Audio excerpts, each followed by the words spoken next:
Mackenzie, you're on.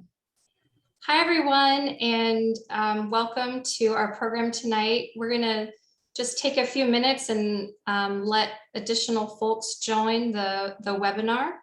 As you're waiting for us to get started, we have a poll up on the screen that should have popped up.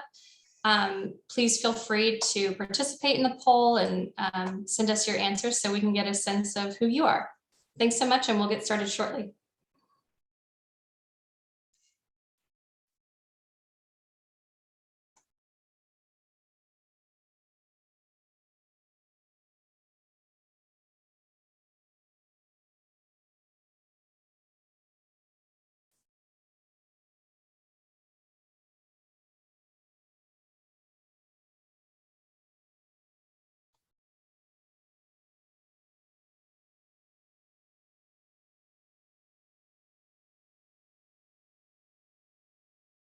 For those of you who are just now joining, please feel free to participate in the poll that's up on the screen, a series of 5 questions, and we will get started in just a couple minutes.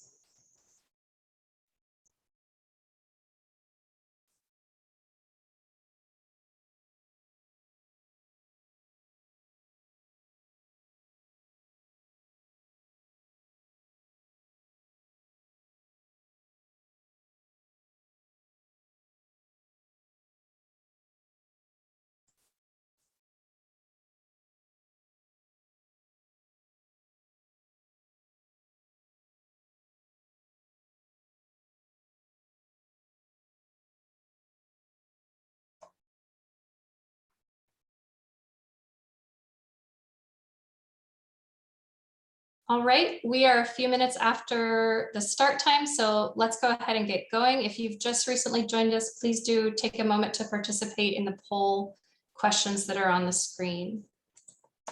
Before we officially begin the program, we would like to start by acknowledging the history and legacy of colonization. Dallas stands on land that was originally settled and occupied by the Caddo, Wichita, Comanche, Kiowa, and Yaqui people. And we recognize the history that began with the forced removal of the indigenous people through the legacy of colonization. These tribes have stewarded this land throughout the generations, and we would like to pay our respects to the elders, both past and present. On behalf of the Lake Highlands Area Moms Against Racism, also known as LHAMAR, we would like to welcome all of our attendees and guests to tonight's program. Although the name of our organization focuses on moms in our community, we are actually a group of moms, dads, sisters, brothers, aunts, students, teachers, and more. And we would love to have you join our group. Our mission at LHAMAR is a commitment to changing hearts and minds and circles and systems to end racism and save lives in our community. And we are taking action to educate and embolden, empathize with and empower and enfranchise and engage our community to fulfill our mission. And if you're interested in learning more about LHAMAR and our upcoming events, or if you're able to donate to our nonprofit, please visit lamar.org or find us on Facebook at Lake Highlands Area Moms Against Racism. We would love to have you participate in our activities or just join our page to listen and learn. Tonight, as part of our ongoing podcast club, we are so honored to be joined by Robin Cornish, a Southlake resident, parent, and advocate, Stephanie Drenka, former Southlake Dragon and communications director at Dallas Truth, Racial Healing and Transformation, and Raven Rolle, 2019 Carroll ISD grad and Southlake Dragon and current junior at the University of Kentucky. And I'm also joined by my good friend, Rachel McGowan, the current LHAMAR Director of Communication. Rachel is a Lake Highlands graduate and also a sales and marketing professional in Dallas. She has 3 kids who have either graduated from or attended RISD schools and 1 toddler. She is an active diversity and inclusion PTA council board member in RISD and also a local PTA member and diversity chair. Tonight's format will be an informal panel discussion with Robin, Stephanie, and Raven, Rachel and I will be posing some questions, but we want to make sure you, our audience, have an opportunity to ask questions as well. So if you have any questions for our panelists, please submit those using the Q&A button at the bottom of your screen. We will monitor the questions coming in and include those toward the end. But without further ado, let's jump right in. Rachel, turning it over to you.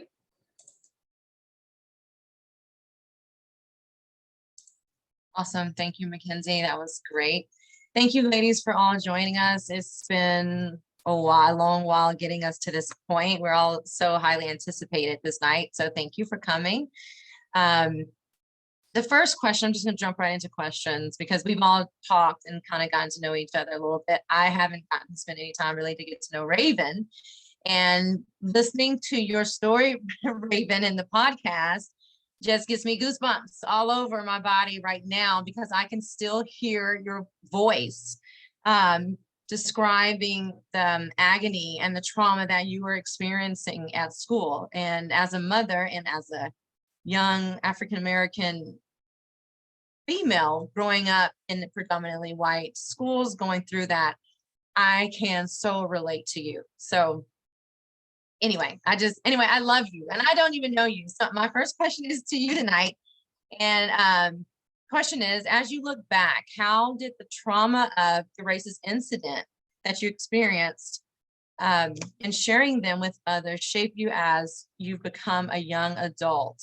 And now that you are a junior in college, I have a junior, right? So I have a junior that's in school as well. So let's hear how did that experience and that incident shape you to become the young adult you are?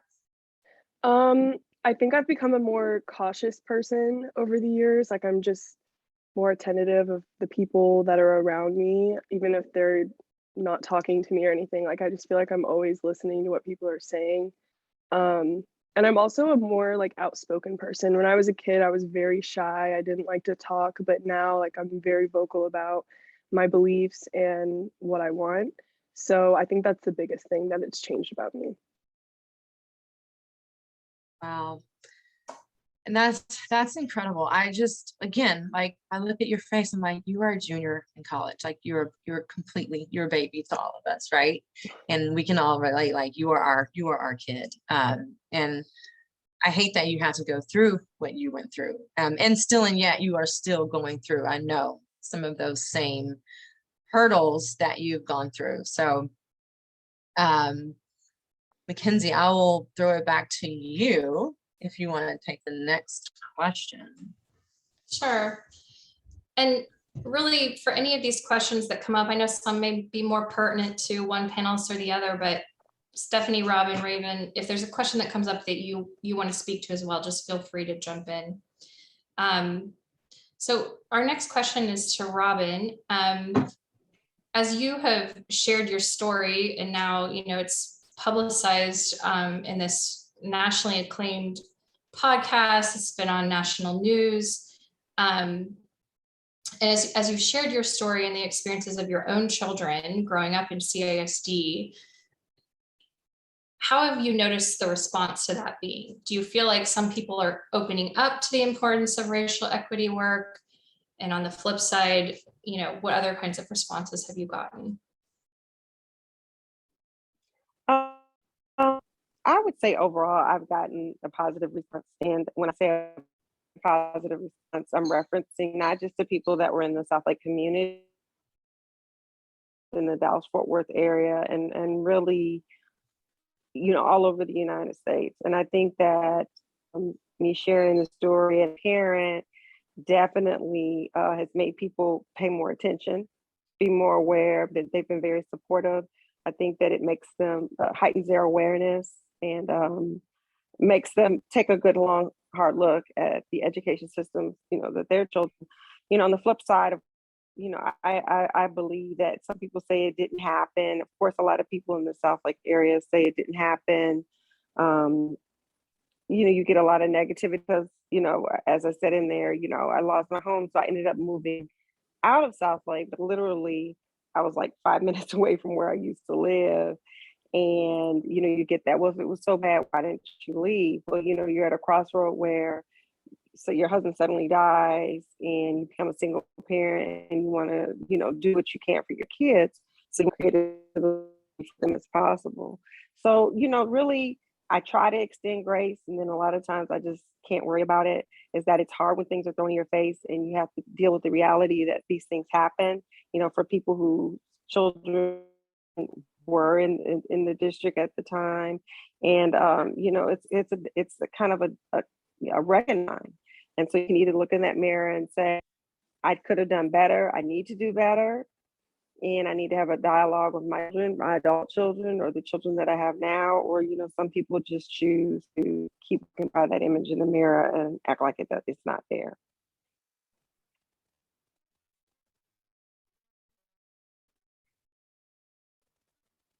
Can you hear me? Sorry, I was on mute. Yeah, I mean, it sounds like just experience and reactions kind of are across the board there. But I mean, we're, at least speaking on from my perspective, we're so grateful that you had the vulnerability to share your story in that way and to do the activism that you've done so far to kind of push the CISD direction in the direction it needed to go. But obviously the work continues. Sure. Question for Stephanie, and it's kind of just piggybacking off of what Robin says, like kind of like this pie in the sky, like it just really didn't happen. So how do we convince people that equity really does benefit everyone? It's not this pie in the sky, that when we share it, we are all expanded. Like, how does racism hurt, or how does racism hurt white people per se?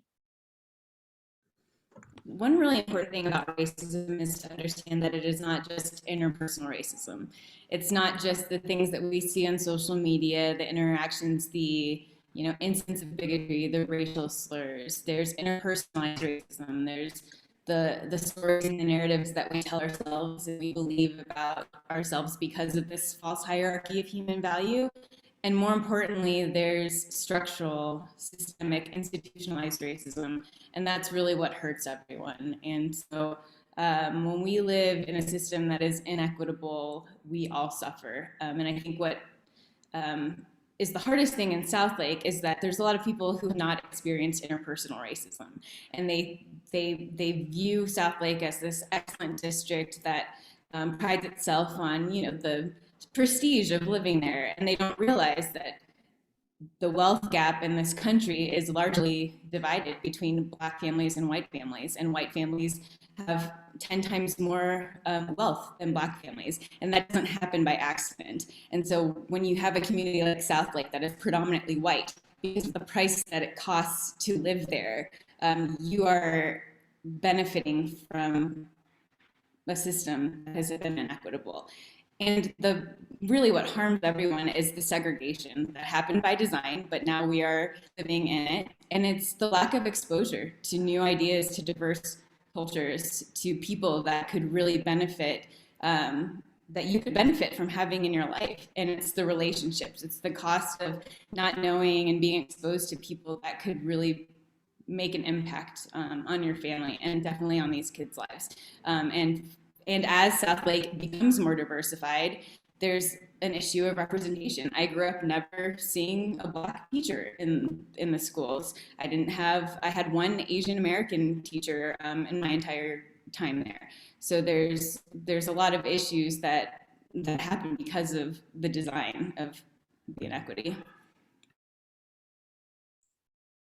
I guess just following up briefly on one thing you just mentioned, kind of the lack of representation in the, core of teachers.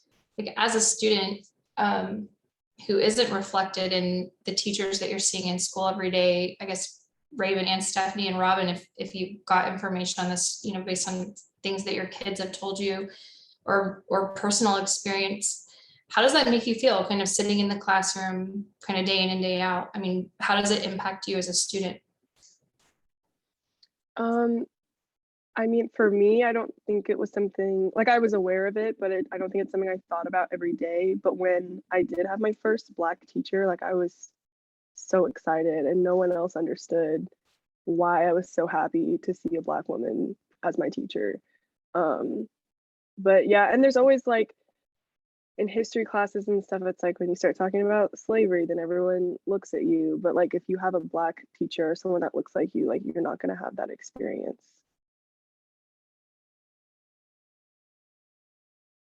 Yeah, and I think what has happened with a lot of alums, and it's not just students of color, is we go off to college or we go into, life outside of the bubble, and we realize what was robbed of us. And,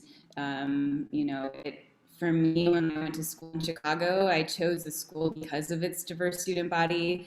I took Asian American Studies classes because I was deprived of that information in my high school classes, and you realize what you missed out on. And for a school that has all of the resources, at their disposal, and the privilege and the opportunity to give a really high level quality education, they are actively, cheating their students out of that.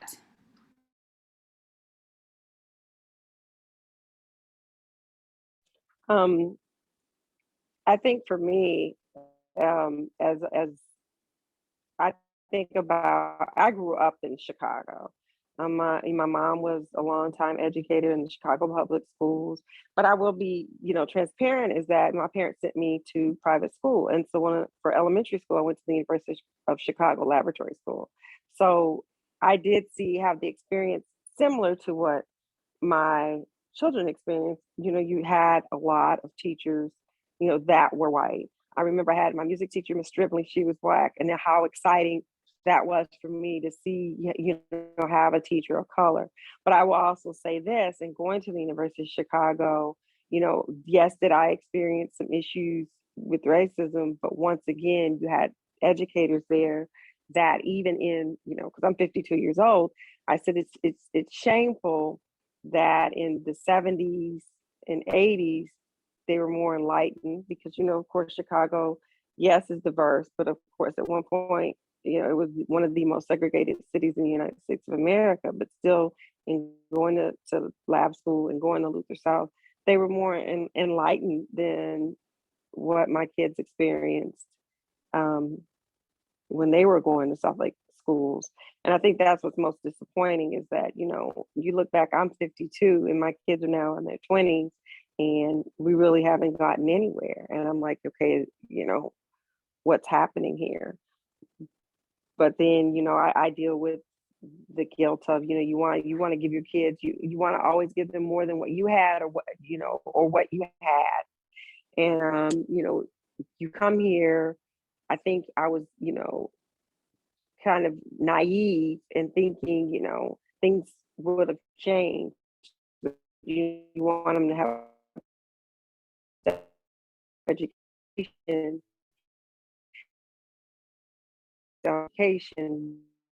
there's more to it than just getting an exemplary education. There needs diversity.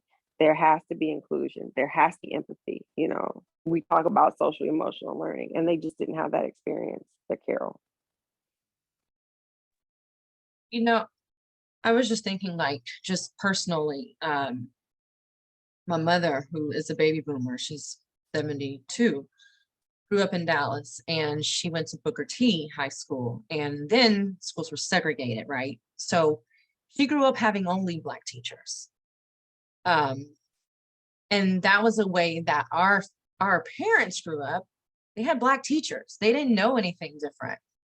And I think it's just such a disadvantage. It's just such a disadvantage that we go from segregation to African Americans having seen, African American teachers in the schools to, desegregating. And then all of a sudden, you send your kids to school and there are no more teachers. It's not that there are no African American teachers, right? So there is there has to be other issues that are, like Stephanie mentioned, there has to be something systemic. And that is where the whole term comes from, systemic racism.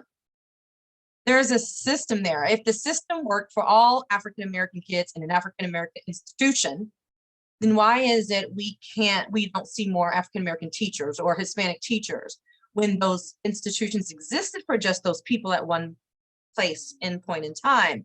Then why does that not carry on when we desegregate?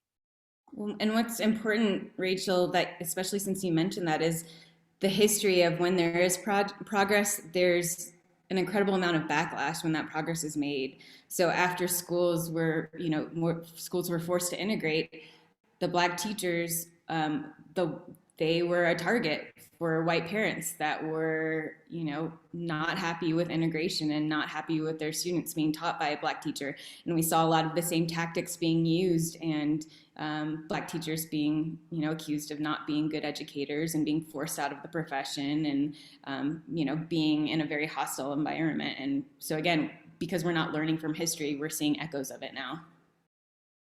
I mean, you all have to remember there was an assistant principal at Carroll High School that left because she was targeted and false accusations were made that she was,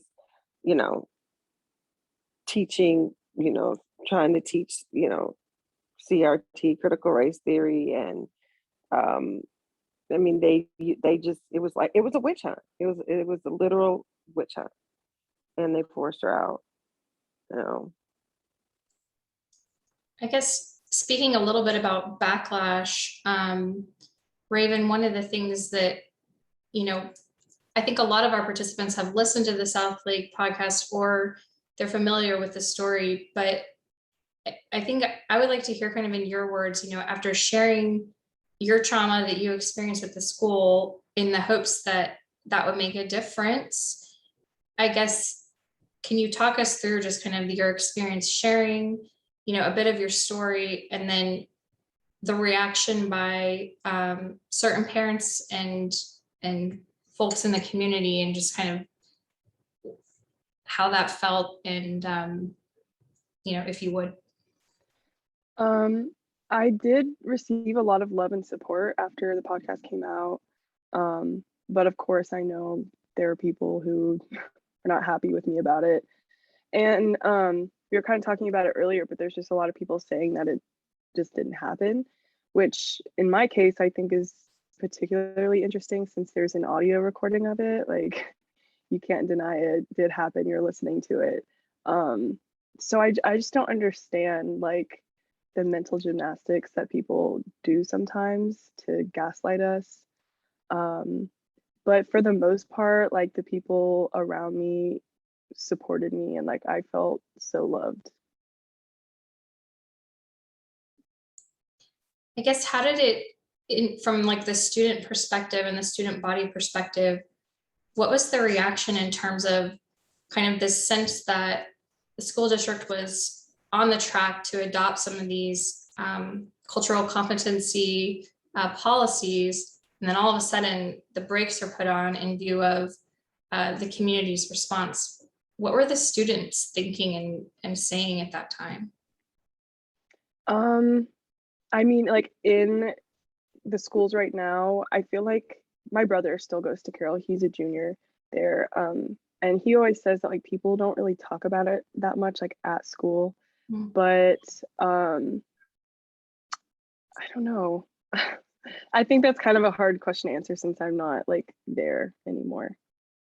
But it was something, being in SARC, Southlake Anti-Racism Coalition, we also like received a lot of backlash, people saying that like, well, the CCAP would have been implemented if it weren't for you guys, like causing too much noise. That's another thing I don't really understand. That doesn't make sense at all. And I just don't see how the blame for the lack of action taken against racism could be put on an anti-racist coalition.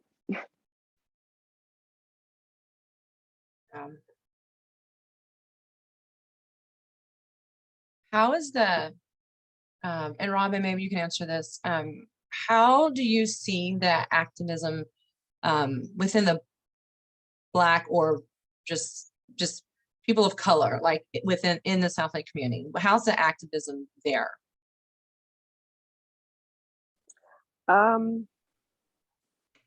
Well, now you remember the percentage. I don't know, Stephanie, how much is the percentage of Blacks? Is it still, I think like 3%, maybe 5% Black, but I would say people of color.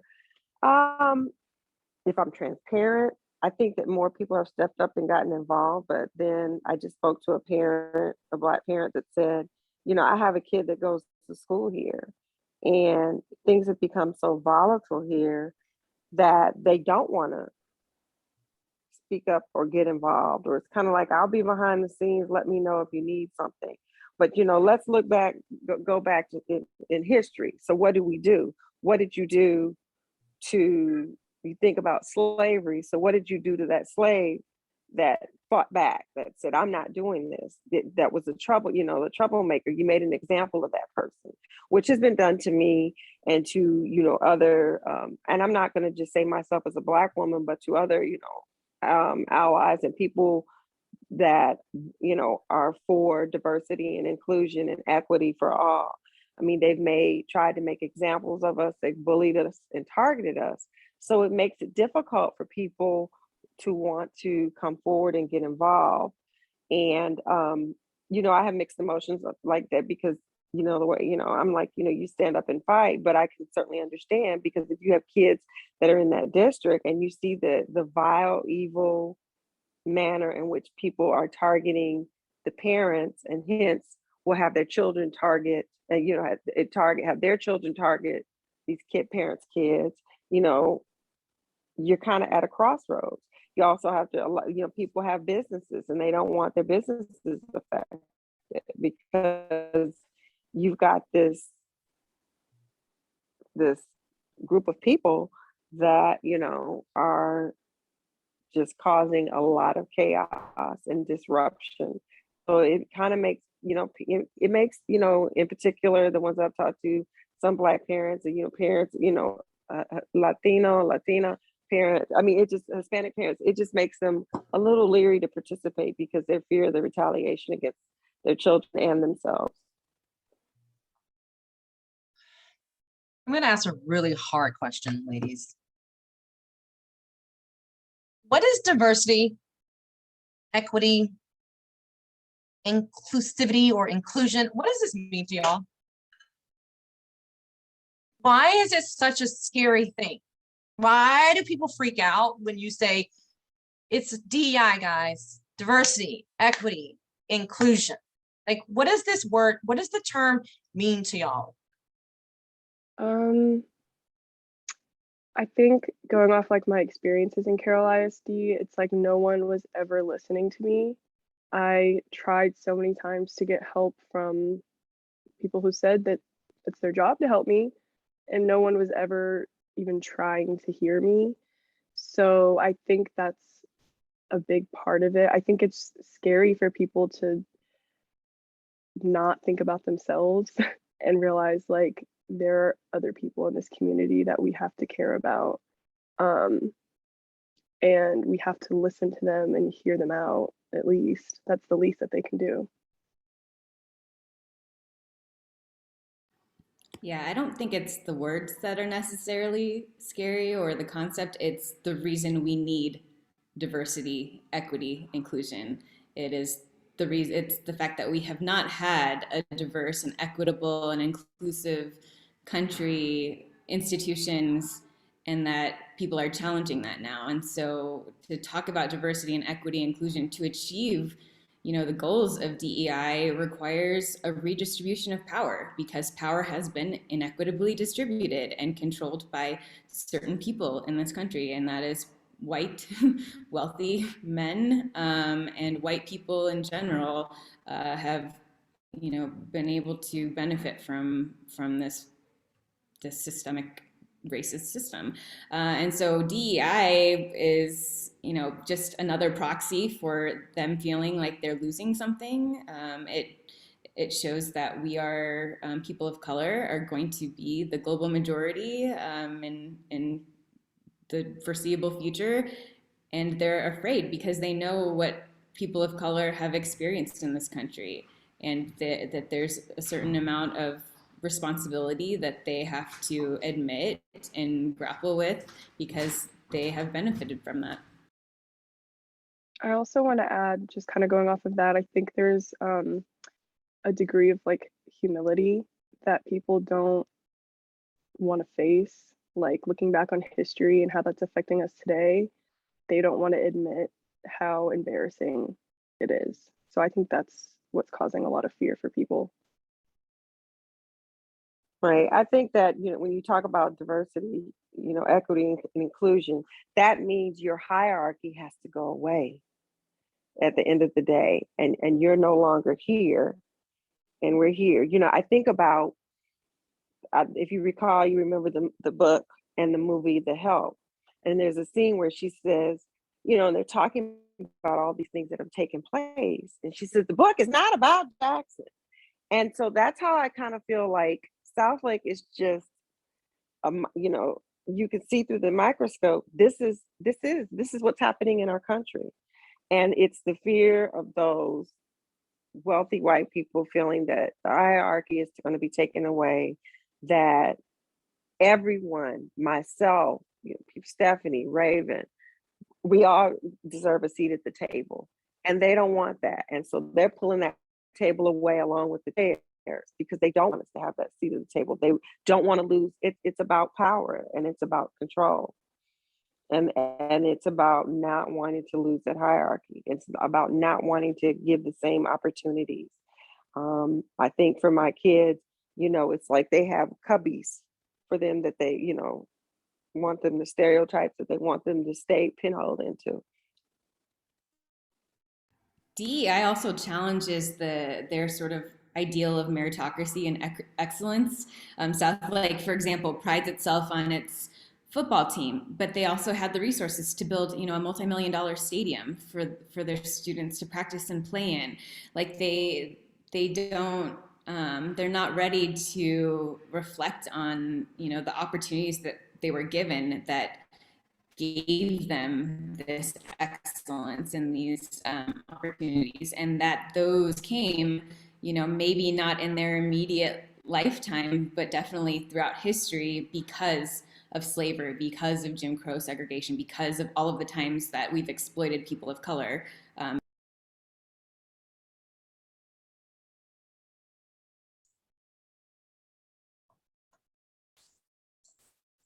I guess like just kind of recognizing all the different factors and forces that exist. And Robin, as you mentioned, Southlake is just kind of putting the microscope on this issue, but it's a nationwide issue, at least. What is your advice to us in terms of, our community here in Lake Highlands in terms of coming together and working on these equity inclusion issues in a way that, moves everything forward, with equity being a shared problem that our community is working on together? Would love to know your thoughts on that. I think it's really important for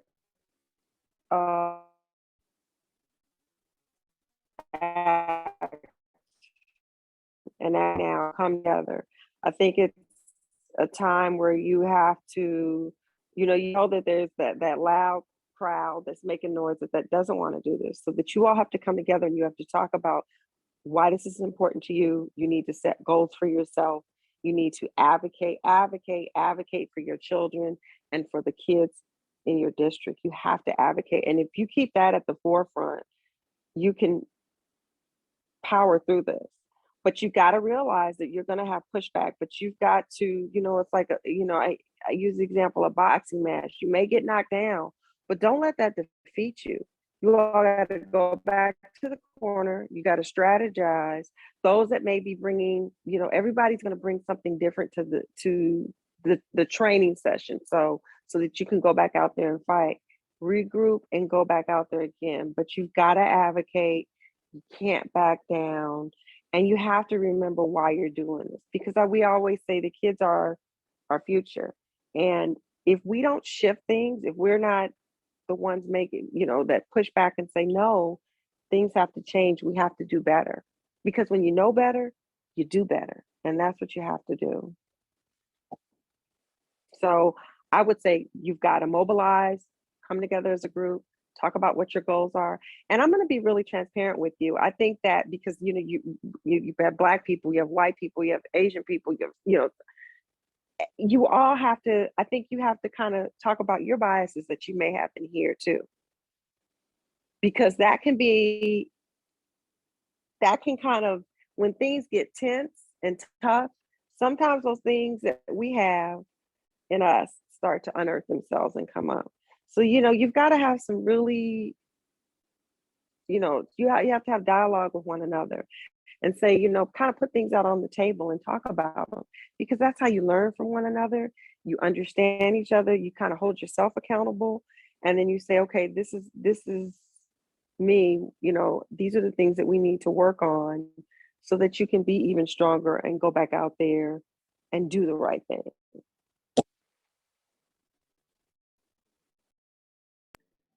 I think it's also important to find ways to bring, the parents that are not as supportive into the fold and remind them that this is going to benefit their children, that when they go to college, when they're writing applications for colleges and essays, and when they're being interviewed for jobs and being considered for promotions, all of these things that, they have access to because you have an incredible superintendent like Dr. Stone with a team like Angie and Jeremy fighting for these opportunities, that is going to put their kids at an advantage later in life.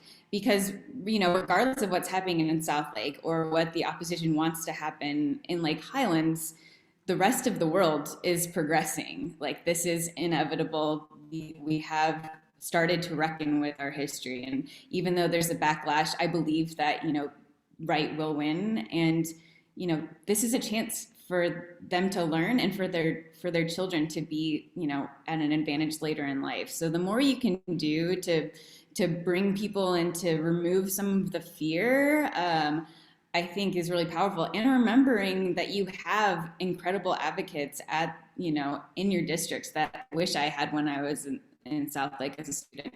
And they are going to come fire, if not already, like we've seen in Southlake. So being vocal and standing up for the people that are doing this work every day and making sure that they have all of the support that they need to continue to serve the students in their best capacity. I just wanted to piggyback on what you just said, Stephanie, and that's the thing, when they go to college, the thing that I think about with these kids is that, I think in Southlake, I know Stephanie and Raven, if you agree, it's like, you're going to start right. These kids are going to start to reckon in this country, and we deal with issues with diversity and equity and inclusion, when you talk about companies, but when you have to write an essay and you're taking all the books away, you're taking all the education away, they're very, even one of those things, and it's not trying to scare them, but it's just to make them understand. That's the thing, the discussion, let's have dialogue, and wrong thing, but to understand this will ultimately affect your child. Last school board meeting, somebody was saying my kid can't get into a school because of the bad reputation. Well, don't use that as an excuse. Your kid may not be able to get into the school because these concepts, they can't speak to it, they can't express that. And so this is, when these schools are looking at how we're going to shape, our university and our colleges, is this a student that we want? And in a sense, there can be some problematic things. You take with you what the behavior that you're doing now, and you take that into the college and university settings, they're not going to tolerate it. You're not going to be able to bail your kid out. So let's sit down and talk. This isn't a scary, this is a good thing. This is an opportunity to make your kid, we talk about well-rounded, to really have this well-rounded child that we can put out into the world as an adult that can shift and make a difference.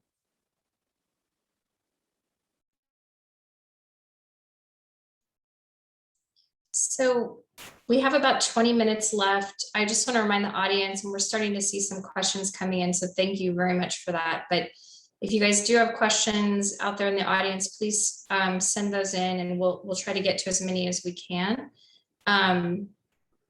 One question that we have gotten from the audience is for Robin.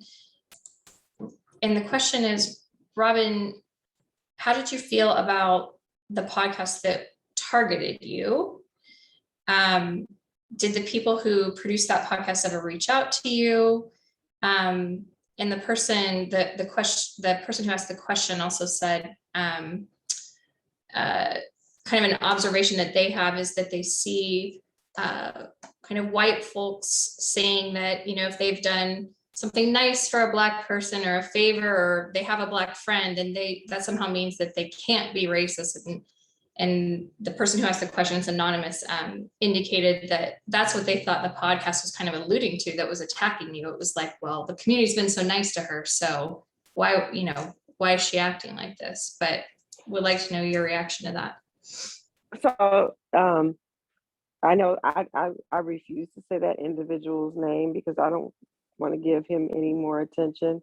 And I'm going to be very transparent. That's the classic, goes back to the times of slavery. We go back to the times, post-slavery and the civil rights era, is that we did a lot for you. They might use a different word, you Black girl. So you better be grateful. And see, after all we've done for you, you're ungrateful. And so that's one of the things for me at 52 years old that really struck a nerve for me, is that, I'll be transparent, is that with white people, they think, well, people donated to the Cornish Fund, which was established with myself and Russell, Maryland, at the table with my attorney at the time, and was presented when my husband was funeralized. So I kind of feel like I need to make that clear. And I appreciate it. And in the podcast, they edited out, I said, I thanked everyone, thank you for contributing. But what does any of that have to do with the racism that my children experience? So because you did, like she said, you did something nice for me, which to me, I've contributed when somebody's lost someone or experienced a tragedy. You extend, that's what we do. We are empathetic. We try to help. We try to, comfort them.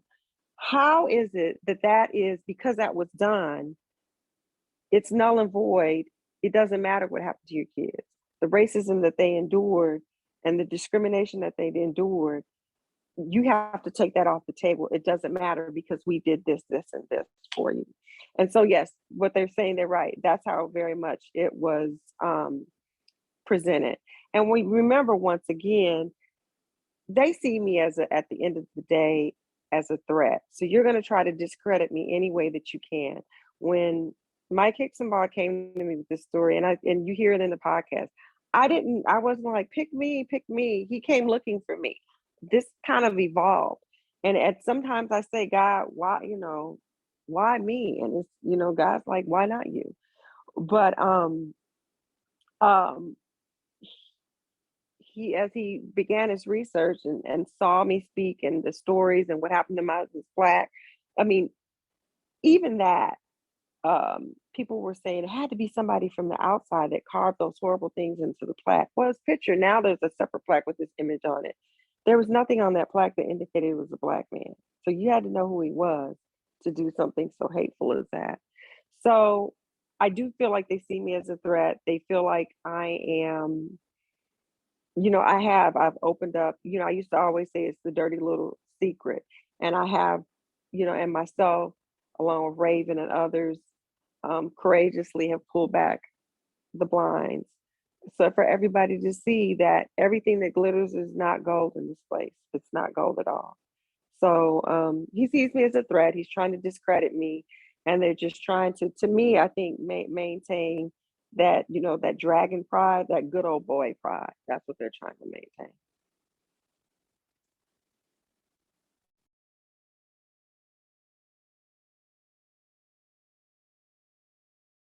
I have a question for Stephanie, and it was, do you think there are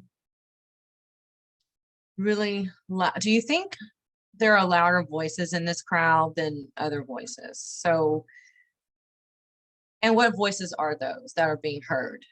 And why? I think, I think Southlake and Lake Highlands are similar in that I don't think the loud voices that are speaking out against things like the Cultural Competency Action Plan or against DEI or anti-racism reflect the majority, but they have a lot of power and influence because, again, they have the money, they have the wealth, they have the connections, all of the things that systemic racism offers white people in those kind of sectors. So what they have is a safety net. They can say things and not fear that if they lose their job, they won't be able to pay their rent or their mortgage. They will not lose their friends, and there's not a lot of consequences because of the large, supports that they've built, the generational wealth, the connections, the power. So they can be loud and they can say things that are not true or that are not accurate and say that without fear. People of color don't have that inherent privilege and that inherent benefit. And so speaking out and saying, speaking truth can come at a cost. And that's why I do what I do, because I am really fortunate to work for an organization where our mission is in the name of our organization. It is truth and racial healing, and we are a racial equity organization. So I can say things, and I can share my story without fear of losing my job. And we need more people to have that courage, and we need to build support systems for the people that don't have the privilege to know that if they lose their job, they'll be okay and they can keep speaking out. We see what happened to Dr. Whitfield in Grapevine, Colleyville, and the life that is at stake because of him taking.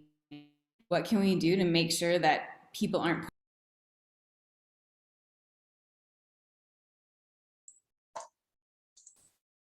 I have a question for Raven. I wanted to know what your advice would be to a student right now going through similar struggles as to what you went through at your time at Southlake. Well, like I was saying earlier, like I'm just a more cautious person, and I try to always pay attention to what other people are saying or doing, even if it doesn't necessarily have anything to do with me. I think that's something that's really important because a lot of these racist incidents in class would start with a classmate across the room saying something racist, and I'm like, wait, did I hear that right? Am I going crazy? So I think a big thing is being really cautious, but I think the most important thing is when they do run into one of those situations, they have to record it because they're going to be gaslit even with the recording. But if you can get evidence of it, like physical evidence that you can show people, I think that's really helpful.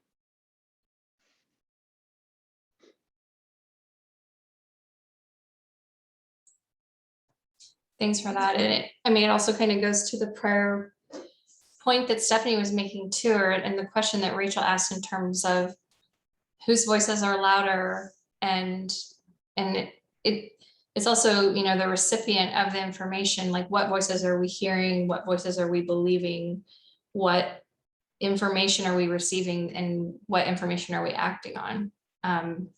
So I think it's really important for kind of all of us to kind of recognize that, even setting aside the stuff that you mentioned, Stephanie, so much of this is on the backs of the people listening and whether or not they're willing to hear these stories and believe people who are saying what they're saying. Rachel, any more questions on your end?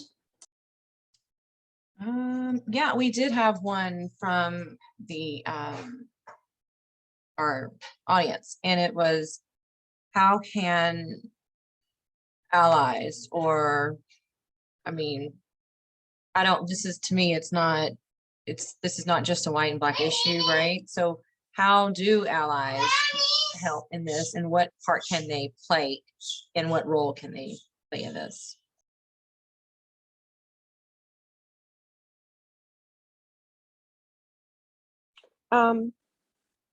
I would say allies is that speak up and support, BIPOC people, LGBTQ plus, speak up. If you hear it, say something. Say something. I think all too often we are in this, like, I'm gonna mind my business. Say something. And to me, Stephanie, we talked about that. That's so impactful. Is when someone comes around you and supports you, and it's like, I got your back. And they just need them just to put the hand on their back. I got your back. But it's just be there and support them. And also, your friend, I those are moderates that are kind of riding the fence, start educating, talk to them, just kind of chip away at them. So what are you hearing? Let me talk to you, and let me just try to clarify some things for you. So start having that dialogue, that people that you think that you have influence on and can talk to, start having those conversations with them. Something that I've noticed, something that I've noticed is white allies, they say they want to help, they want to do stuff, but then when things get really tough, that's when they start to back down. But that's when it's the most important for them to keep speaking up, since people aren't always going to listen to BIPOC people. So I think that's something that is really important for white allies to remember. Yeah, and I think white allies, for them to see this as their work to do. Racism was created by European, Anglo-Saxon, white people. This is, your inheritance and yours to dismantle. And that's what's really, I think, hard, is that for people of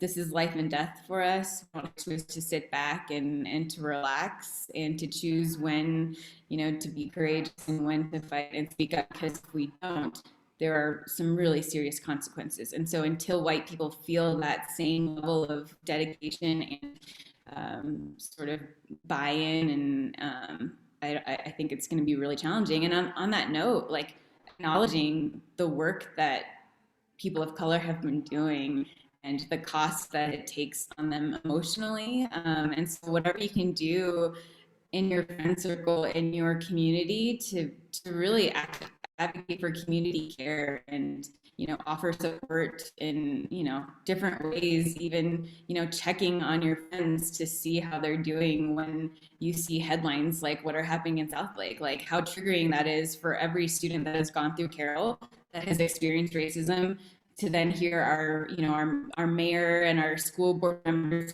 saying that racism doesn't exist and just hurt the cause. It hurts us, as it hurts our souls. So there's a lot of work that you can do interpersonally, and then obviously using every privilege and opportunity that you have to advocate and support the people in leadership, like your superintendent, like school board members that are advocating for this. Support them and make sure that they have everything that they need to do their job.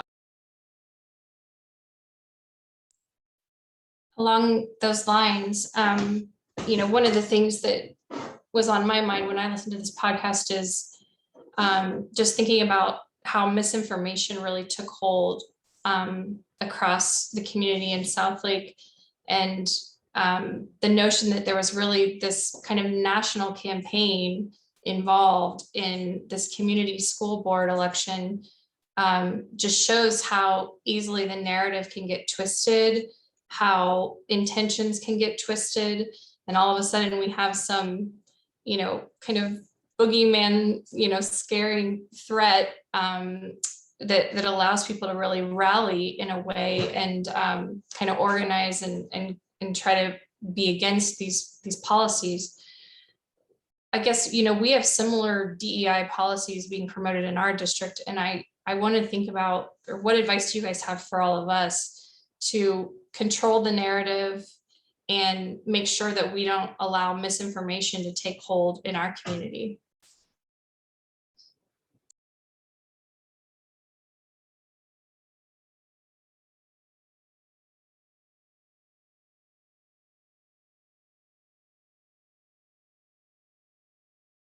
Were you asking me? Yeah, you have some people in your.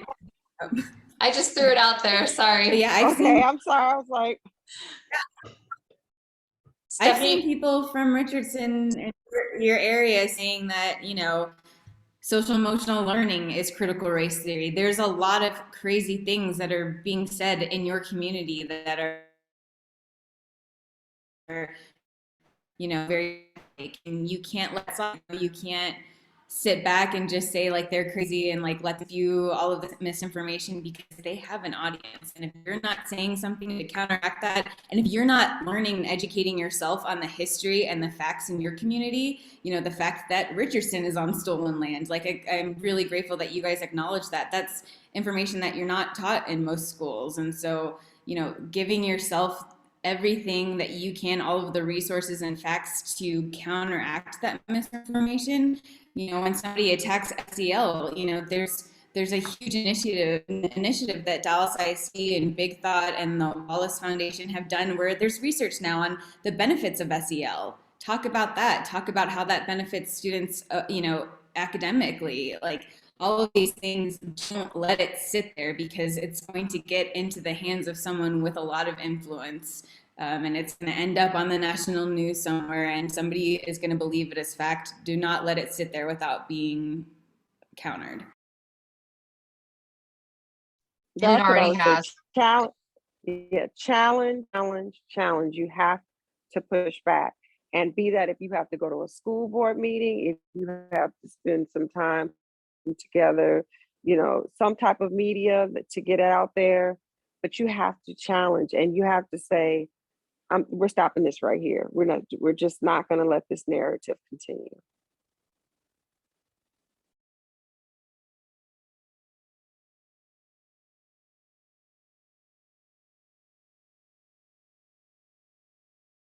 There's a good question. We have a lady, Robin Smith, who says she's lived in Richardson for 30 years. Daughter graduated from Berkner. Now she lives in Dallas in DISD, but my biracial granddaughter attends RISD. How can non-resident grandparents still support?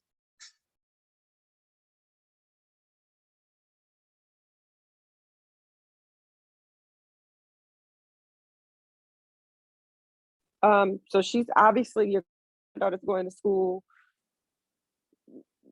you know, because you live in Richardson, and how that you can be supportive, get involved. There, you are taxpayers. You live in that community, so you have the right to be involved. Join the group, get the information, and become an ally. I don't know how old your granddaughter is, but you know, be present. Show up at the school. I remember my mom was a principal, and you know, it's like, I know it's kind of hard with COVID times, but oh, you live in that, you know, oh, so I was looking at somebody's question, but make your presence known. There's different things, various things that you can do. And I still go to those meetings, and I still attend certain things. So there's nothing that is blocking you or binding you from being involved and being present and being supportive for your granddaughter. we're getting close to the top of the hour, and I want to be respectful of everyone's time, but if we have time for just one more question, I'd like to hear from Raven and Robin on whether there were any parts of the podcast or your story, your stories that were edited out that you wish had been included.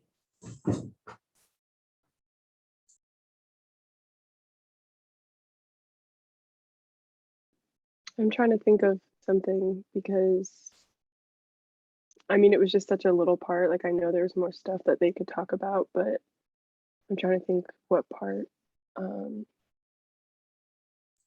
I guess this isn't really like Mike or Antonia's fault, but I really wanted to hear more from Mr. Duhan and the boy in the audio that I took. They didn't want to talk, which isn't surprising. I knew that they wouldn't want to, but I wanted them so badly to now, 2-3 years later, say something. Like, you were so confident in your words back then, like, why can't you speak on it now? So I wish that they could have gotten that in the podcast.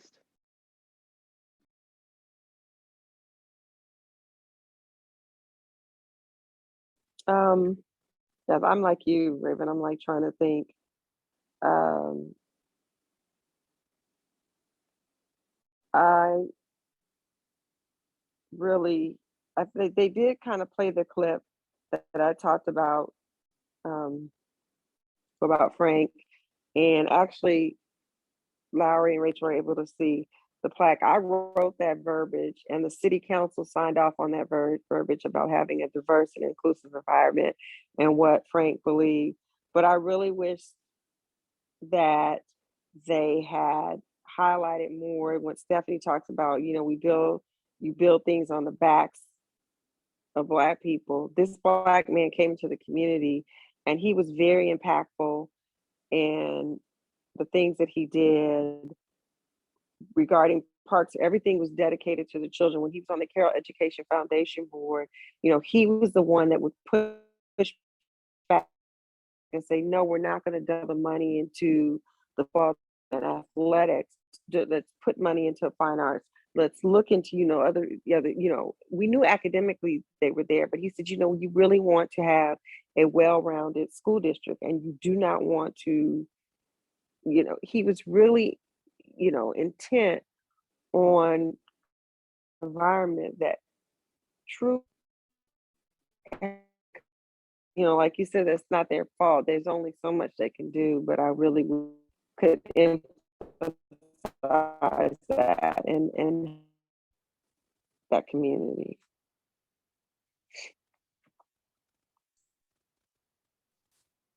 Well, So- go ahead, Rachel. Oh, sorry. I was just gonna say, we did get to see that plaque. And it's so evident that Frank definitely, he wanted to make his place a better place. He wanted to make Southlake a better place. And for someone to deface that and just disrespect that, it's just so unacceptable in every way. And if the community alone just doesn't understand that piece and just didn't understand that the dignity and respect that Frank was due in Southlake, that alone is a story in itself, right?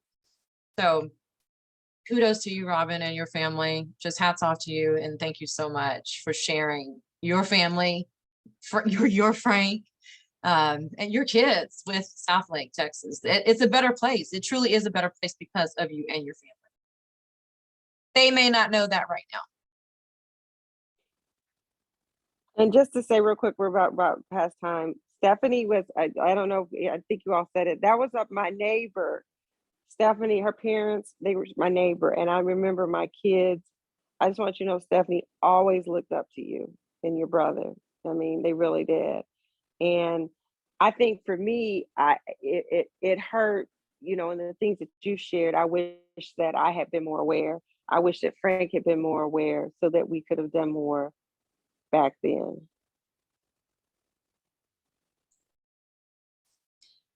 I feel like I this think that just is another. Oh, go ahead, Stephanie. I was going to say that's another example of what racism costs everyone is, the chance to really be in relationship with each other and understand what we're going through because, yeah. And, Robin, we were neighbors. My parents were white and my white mother loved Robin and her family. My dad was a huge Chicago Bears fan.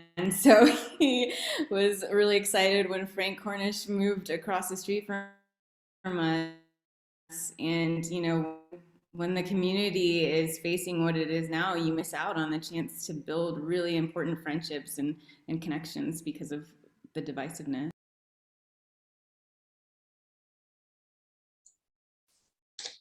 Well, I don't know about you, Rachel, but I could seriously spend hours with these three ladies. You guys are just so insightful and just we really appreciate you sharing your stories and your time with us and your insights. I know I've learned a lot tonight. I'm sure everyone in the audience has as well.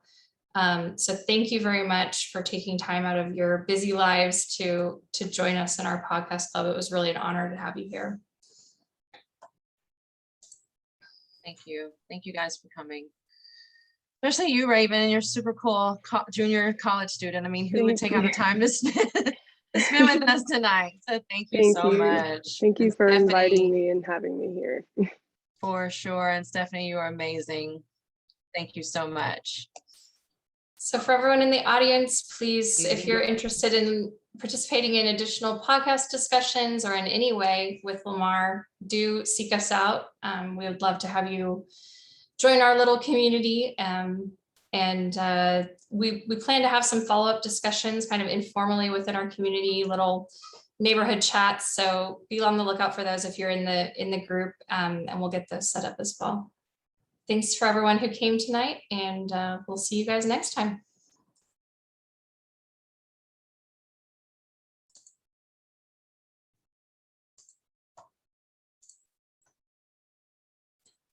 All right.